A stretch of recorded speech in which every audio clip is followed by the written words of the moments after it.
Hello, everyone. Today, we are extremely grateful to have with us Tom Dunning, the CEO and co-founder of AdSignal. Tom, welcome. Thanks, Roy. Thanks for having me. Great to have you, and congrats on your success.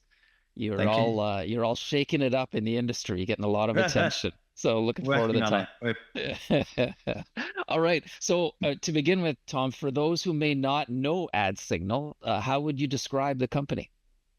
So AdSignal is a SaaS company that specializes in video, image, and audio. We're doing things mainly using a piece of proprietary tech to solve industry problems that have been around for a very long time that I kind of discovered firsthand in the industry. And the reason we're called AdSignal is we actually started with a particular product that was specific to advertising and then realized actually it works for any kind of video, image, and audio. So don't be put off by the name. We will be rebranding next year. But yeah, that's exactly what we do. We also offer bespoke development services for specific projects as well. Excellent, excellent. And you say the company was kind of rooted in some industry problems or issues or pain points.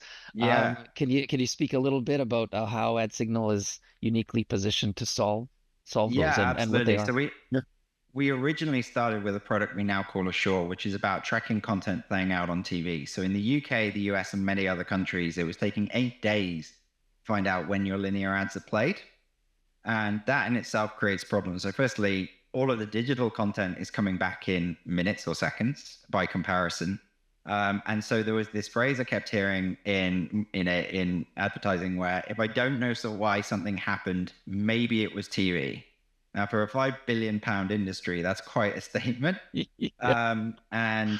There were other solutions that have tried to kind of solve that issue before, but the accuracy on those was pretty low, and the speed wasn't there. So basically, myself and then my co-founder later created this algorithm that watches TV and tells you it's actually about 2 seconds, but we promise 2 minutes.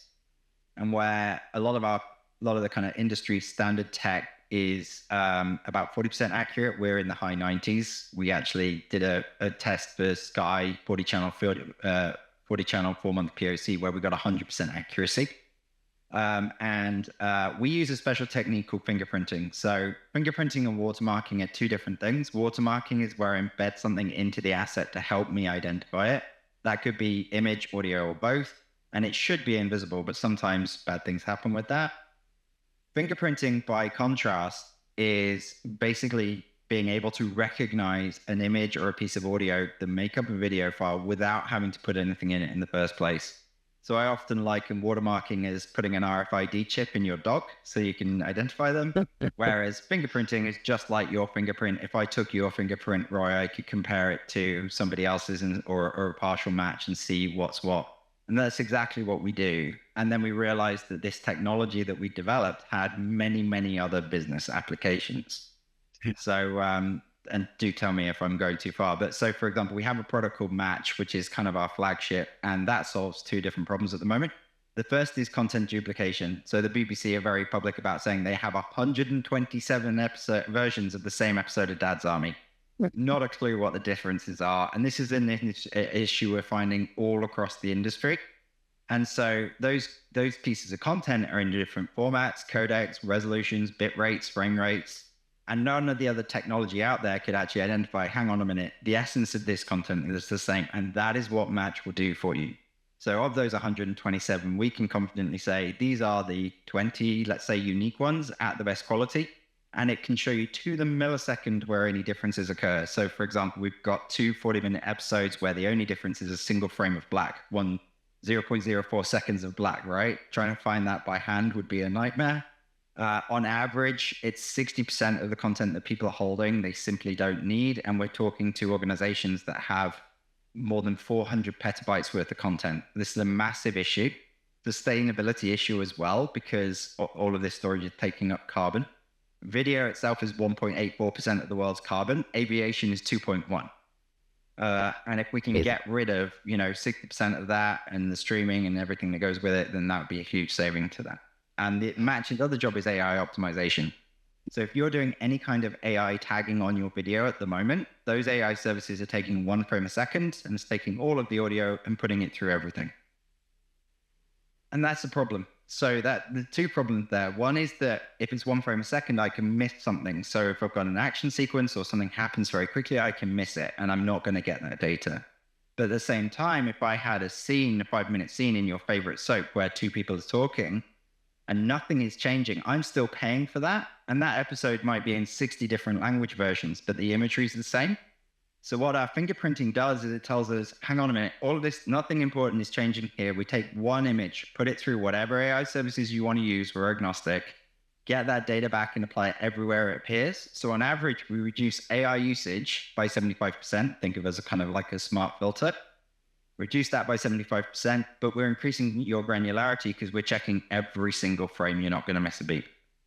So that's just two of our products straight off the bat. So, Yeah, yeah, and that speaks to what we hear from our customers so much is that the costs of AI and the inefficiency of AI and sending all your content to them. So that's really powerful. And you mentioned as well deduplication. We hear from our customers, all right, they have this focus in today's world of saving everything, right? And it yeah, says validity to that, right? You want to save everything, but you don't need to save dozens of copies of the same thing. And exactly. again, efficiency and cost savings, that's is so important. Yeah. Okay. And maybe now moving to if you could talk a little bit about why now is the right time for a couple of your products, Match and Enrich. Sure. It's the right time now because, I mean, things are tight in the industry anyway. These are unnecessary costs. We hear a lot of CFOs or CTOs or both saying, look, every month I get my storage bill and my AI bill, and it keeps coming up. And there's nothing I can do about it because I don't know which storage I don't need. We're solving that problem. And there is a lot of human cost related to every asset you store as well. So, imagine I'm the person that has to go find season 1, episode 1 of Dad's Army, and I've got 127 versions that aren't tagged properly to look at. It's a lot of my time wasted trying to identify what I need.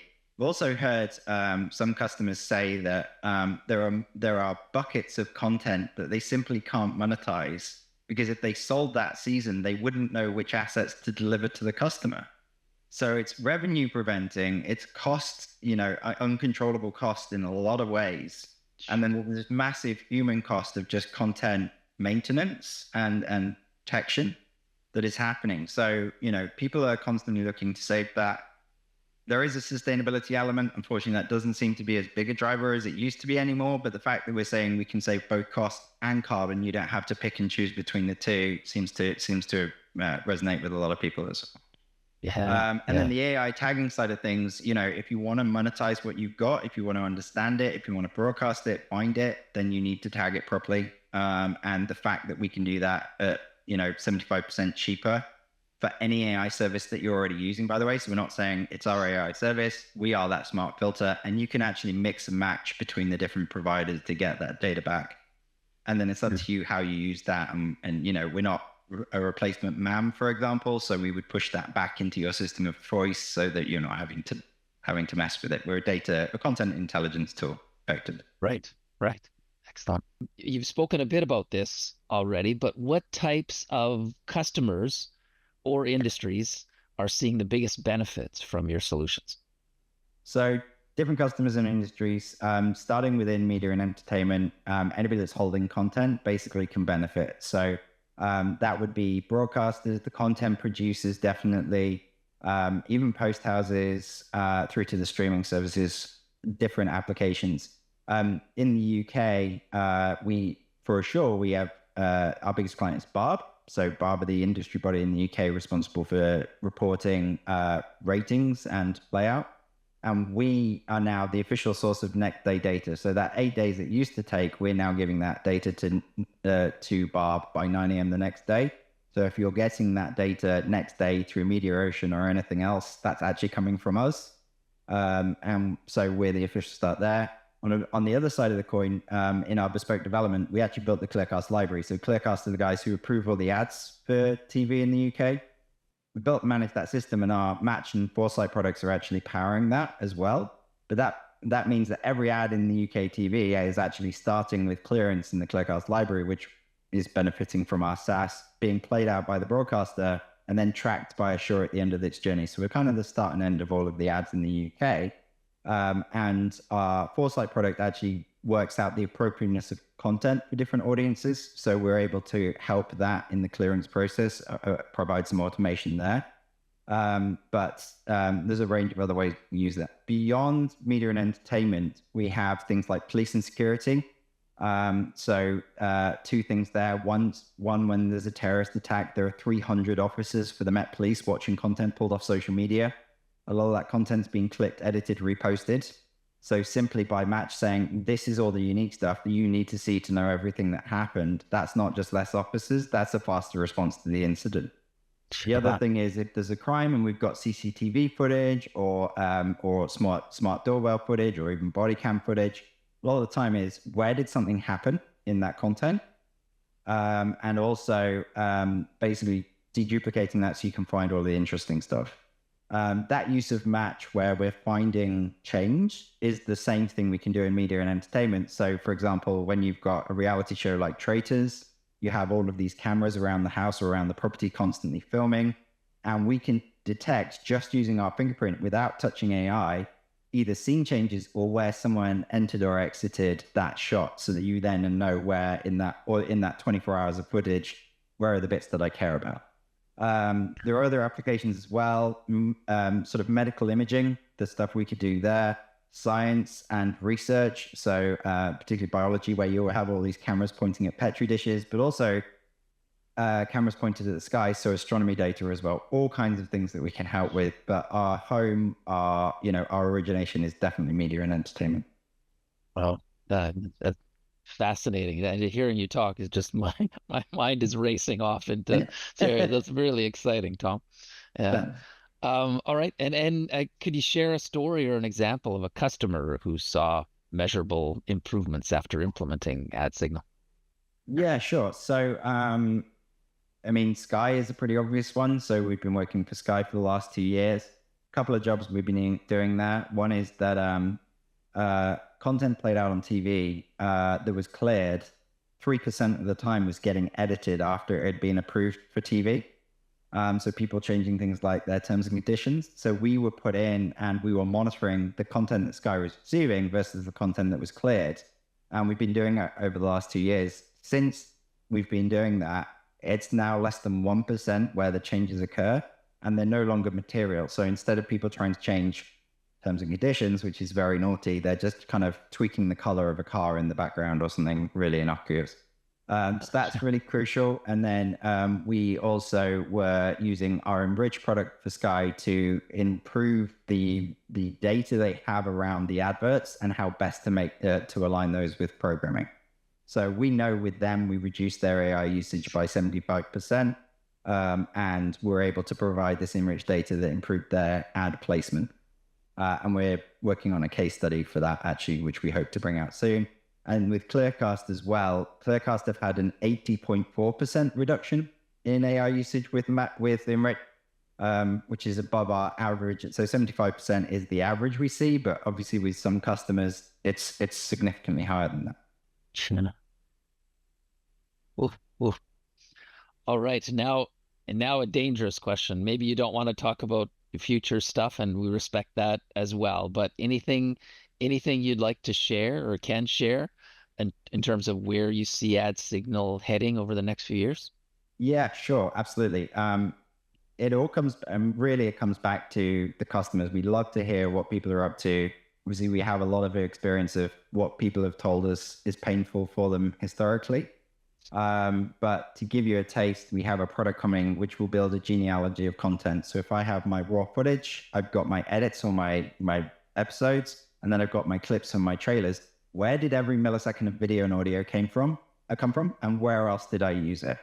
So that solves a couple of problems. Firstly, my rights are normally with the raw content. By restoring that relationship, you restore the rights understanding. And then secondly, if there's an issue in one of the videos, where else does that occur? And if I need to go back and let's say I'm creating a Japanese dub and I need an extra half a second worth of screen time to fit the audio in, then where did that scene come from? And at the moment, that is a massive kind of manual hunt to find that. So we hope to solve that problem. And then we have Assure, which is tracking linear TV at the moment, and we're building a version soon that will be able to track VOD as well.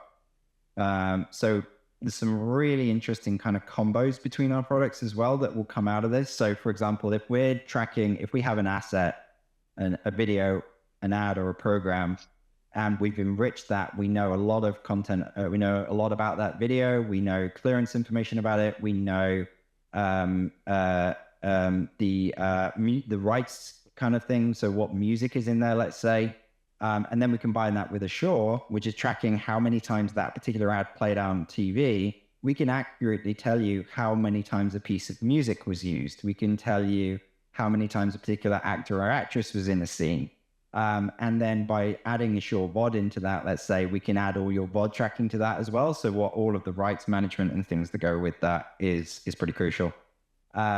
So yeah, so that's a little bit of what we have coming. We have a patented product called Compose, which is able to generate IMF. So if you're not familiar with IMF, the interoperable master format, a bit of a mouthful, is a way of is a special video format. So if I have, let's say, 60 versions of Spider-Man, Match says there's only 40 unique ones there that I need. And each of those are, let's say, 3 gig files, which is pretty small, but 3 gig files.